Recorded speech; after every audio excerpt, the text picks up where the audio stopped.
परम प्रेममय श्री श्री ठाकुर परमाराध्य जगज्जननी श्री श्री बड़मा परम पूज्यपाद जुगाचार्य श्री श्री बड़िदा आजिर पूज्यपाद श्री श्री आचार्य देव श्री चरण कमल अनंत कोटि प्रणाम निवेदन करुछि। सभी गुरु परिवार श्री चरण में अनंत कोटि प्रणाम निवेदन करुछि। मोर ये वीडियो देखुथिबा प्रत्येक गुरु भाई और माँ मानक अंतरर आनंदित जय गुरु ढेर सारा भल पाइबा और शुभकामना। सबुदिन परि आज यही शुभ दिन एक सुंदर विषय आलोचना करवा जो आलोचना आम मान बहु प्रेरणामय आलोचना हो उठू। तेणु आज आलोचना रखा गोटे सुंदर विषय जहाँ किछि मु अनुभव करे जहाँ किछि छोट बुद्धि रे जाने ताहा मु अन्य मान सामने कही रखे कारण से ताहा कौठी ना कौठी कहार किछि मंगल रे काम रे आसीबो। एटा ही तो परम पिता चाहती तुम्हें निजे मंगल रे अधिकारी हो समस्त को मंगल अधिकारी हबार बाट देखाओ। गोटे छोट बुद्धि रे मु अनुभव करिछि आमे जदि जातक को अनुशीलन करबा बा जानिबा प्रकृत रे ठाकुरंको विधान रे मानी चलिले जे हमर प्रकृत रे किपरि मंगल हुए कि ना आमे सेटा अनुभव करि परिबा। एटा किमितिका कथा सेटा किपरि भाबरे कथा देखंतु जे माने एटा जातक को जानिले ठाकुर को जानि परिबा। आमे समस्ते जानिचे आमे समस्तंकर जातक अच्छी क्यों मानकर जातक करा जाए क्यों मानकर करा जाए ना। जातक माने कौन ना मनीष जितेबाला जन्म निए सी तार प्रारब्ध माने ता पूर्व जन्मर कर्मर फल अनुसार सी तार किछि नहीं कि आसे। आमे कहे आमे मनरे कहे ना मनीष खाली हाथ आसे खाली हाथ जाए सेटा तो नुहे सेटा से कथाटा भूल किंतु मनीष ता पूर्व जन्मर कर्मर फल को जातक हिसाब रे नहीं कि आसे आउ गला बेले तार कृत कर्मर फल को से नहीं कि जाए जोड़ा कि आमे वर्तमान समय क्रियमाण कर्म करे ताकू संचय करी करी करी करी से पुणी आम पर से संचय है बहुत दिन पर से पुणी प्रारब्ध हो जाए। यहाँ है मनीषर कर्मर रहस्य। तेणु मनीष जितेबाला तार जातक को लेकिन आसे मो जातक जिते मनीष जन्म नब जन्म हेबा परे तार को लग्न रे से जन्म है को राशि तार को नक्षत्र से सबको जो माने ज्योतिर्विद अच्छा से माने सेगुड़ा सब गणना करिकी तार गोटे जातक प्रस्तुत करते से पिलाटीर से जितेबाला जातक करा जाए से देखा जाए तार बृहस्पति ग्रह ठीक अच्छी बा शुक्र ग्रह भूल अच्छी बा शनि ग्रह मंगल ग्रह रवि ग्रह ये आमर जो 9टी ग्रह रही आमर से 9 ग्रह को घरे सब रही तार सब विभिन्न क्रिया रही स्वगृह अच्छी उच्चस्थ गृह अच्छी नीचस्थ ग्रह माने गृह अच्छी तार माने कौन ना मनीष जितेबाला तार किछि भल कर्म से करि थाए से बृहस्पति जनकर शुभ होता है पुणी से बृहस्पति जनकर अशुभ से मंगल जनकर शनि माने से मंगल जनकर शुभ हो आसे पुणी से मंगल जनकर अशुभ हो आसी थाए। यही भाव में जातक विचार करागला बेले आम जानू ताहा पुणी गोटे तो ग्रह दुईटी किपरि फल आनी दियंती ना सेटा निर्भर करे आमर कर्म उपरे।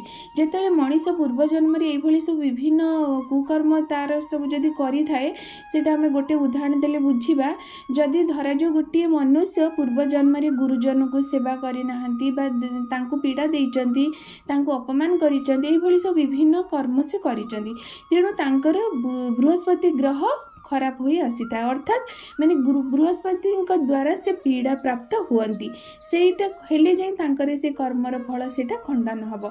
जमती रवि ग्रह है पितृकारक ग्रह कह जाए तार रवि ग्रह जिते से पितृस्थानीय लोकों प्रति तांकर श्रद्धा भाव नहीं पितृ स्थानीय लोकंकर तांको प्रति किछि सेवा सहजता नहीं प्रति कर्तव्य से करना बहुत पीड़ा देइचंती देखिए से लोक मानकर रवि ग्रह खराब हो आसी थाए।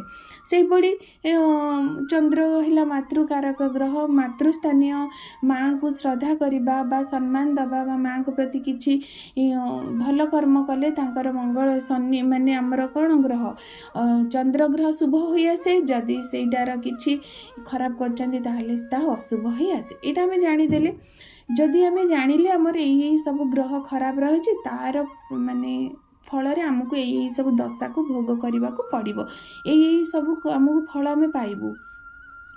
जितेबाला मनीष ता जातक जानीदेला एटा तो पूर्व जन्मर कर्मर फल से जातक नहीं आसला, किंतु ठाकुर कहते आम तो जातक को जड़े कह तो मो जातक तो खराब अच्छी मोर आ कौन करार अच्छी मो तो भोग करी, किंतु ना आउ गोटे तुमर कर्म उपरे तुमर गोटे हाथ रही।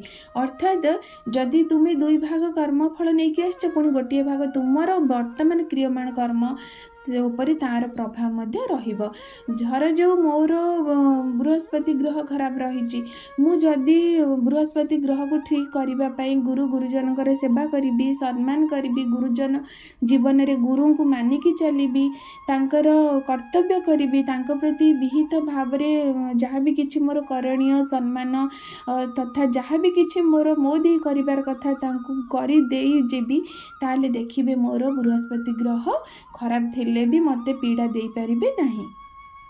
कारण ये आम पूर्व जन्मर कर्मटा जदि खराब रहे, जदि वर्तमान कर्म जदि मु निजको सजाड़ी सजाड़ी चले ताले पूर्व जन्मर कर्मफल मते सेतिकी पीड़ा दे पारिबो नहीं। एटा हला कर्मर माने जातकर विचार। तेणु आम ठाकुर को किपरि जानिबा ए टॉपिक जहाँ रही ना देखंतु आम जदि समस्ते तो जीवन में आम गुरु को ग्रहण करें चलवा आम आर्य सनातन धर्मर गोटे विधान रही। आम गुरु को विधान मानि चलिले, गुरु को विधान मानि चलिले मनीष गोटे ट्रैक लाइन रे जाए, गोटे संस्कारित जीवन जापन करे, से गुरु समस्त संस्कार से मनीषटी को दियंती जहाँकि कौनसी भाव तार भूल ही हुए ना।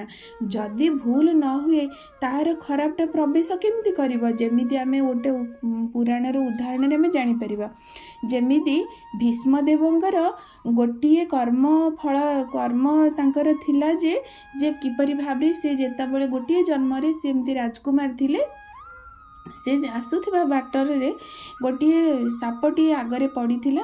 जेतबेले से जानी नाहंती, जेतबेले देखिले कौतूहल वशत से सापटी की तांकर जो धनु धरी से जाउथिले तो से धनुर मुनरे से सापटी केमती फोपाड़ी देले।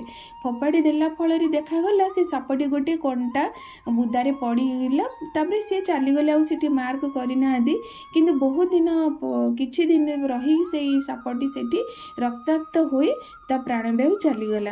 यही कर्मर फलटी तांकर रही, किंतु से एभली भावरे तांकर जीवन जेते जन्म से नेले कह जाए तो 100टी जन्म पूर्वर कथा येटा 100 जन्म भितर से एभली तांकर नीति नियम संयत जीवन जापन कले। यही जो खराब कर्मर फलटी तांकु कोनोसी भावरे प्रवेश करि पारिला नाही पीड़ा दबा पाई। जेतेबेले से सरसज्जारे पड़िले श्रीकृष्ण को पचारिले, प्रभु मोर कौन भूल रहीगला, मो जीवन रे तो मु कोनोसी भली भूल करी नाही, मते दंड काहे भोग करने को पड़िला। सेठी श्रीकृष्ण कहिथिले तुमे ए निकट भविष्यत रे बा ए किछि जन्म भीतर किछि भूल करिना, किंतु अदूर 100टी जन्म पूर्वर गोटे ए कर्मर फलटी तांकु से व्याख्या करिथिले।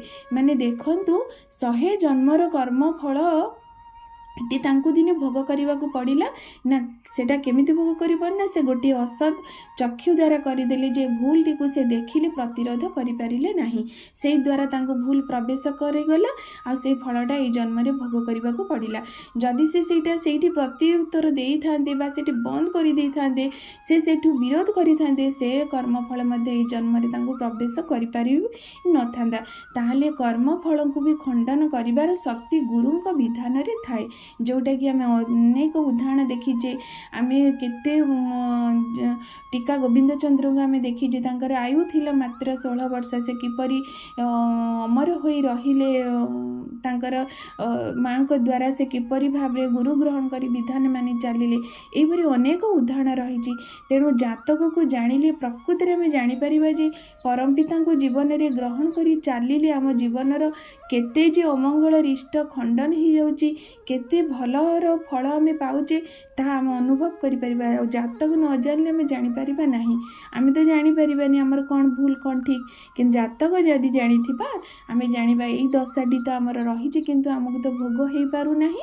କାହିଁକି ହେଇପାରୁନାହିଁ ନା ଯଦି ଆମେ ଠାକୁରଙ୍କ ବିଧାନରେ ସେଇ ଯଜନ ଯାଜନ ଇଷ୍ଟବୃତ୍ତି ସ୍ୱସ୍ତୟିନୀ ସଦାଚାରକୁ କଣ୍ଟାଏ କଣ୍ଟାଏ ମାନି ଚାଲି, ଗୁରୁ ନିର୍ଦ୍ଦେଶକୁ କଣ୍ଟାଏ କଣ୍ଟାଏ ମାନି ଚାଲି, ବର୍ତ୍ତମାନ ସମୟରେ ମଧ୍ୟ ଅନେକ ସତ୍ସଙ୍ଗୀ କେତେ କେତେ ଗ୍ରହରିଷ୍ଟରୁ ଖଣ୍ଡନ କରିଦେଇ ପାରୁଛନ୍ତି ନିଜର ବର୍ତ୍ତମାନ କର୍ମ କରି। ତେଣୁ ଆମେ ଏଇ ସୁନ୍ଦର ଭିଡ଼ିଓ ମାଧ୍ୟମରେ ଏତିକି ଅନୁଭବ କଲେ ପ୍ରାରବ୍ଧ ଜନ୍ମର କର୍ମଫଳକୁ ଖଣ୍ଡନ କରିବାର ଶକ୍ତି ମଧ୍ୟ ଗୁରୁଙ୍କ ବିଧାନରେ ଅଛି। ତେଣୁ ଆସନ୍ତୁ ଆମେ ସଦାସର୍ବଦା ନିଜକୁ ପ୍ରଥମେ ଜାଣିବା, ନିଜକୁ ସଜାଡ଼ିବା, ଆଉ ଗୁରୁଙ୍କ ବିଧାନ ମାନି ଚାଲିବା, ତେବେ ପ୍ରକୃତ ମଙ୍ଗଳର ଆମେ ଅଧିକାରୀ ହୋଇପାରିବା। ରହୁଛି ସର୍ବଶେଷରେ ସମସ୍ତଙ୍କର ମଙ୍ଗଳ ପ୍ରାର୍ଥନା କରି ଏଇଠି ରଖୁଛି। ଜୟ ଗୁରୁ।